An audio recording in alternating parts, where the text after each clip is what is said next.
চলে এসেছি সুষম আর বিষম আহার। সত্যি কথা পার্থক্যটা বুঝতে পারি না।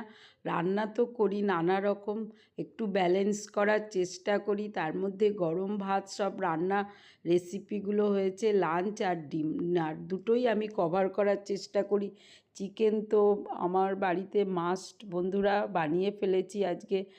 একদম হালকা হালকা পাতলা চিকেন আর দারুণ গরম ভাতের সঙ্গে শুক্তো নিয়ে নিয়েছি, একটুখানি লাউ শাকটা করে নিয়েছি পোস্ত দিয়ে। বন্ধুরা দুবেলার রান্নার মধ্যে একটু ছোটো মাছ দু একটা ভাজা রাখলে আর গরম গরম ভেজে নিলে মন্দ হয় না।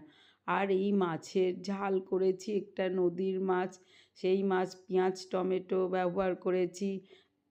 চিকেনটাও বানিয়ে নিয়েছি কেবলমাত্র টমেটো আদা পেঁয়াজ রসুন সহযোগে, কাঁচা লঙ্কার কাঁচা পেঁয়াজ নিয়ে বসে পড়লেই হলো।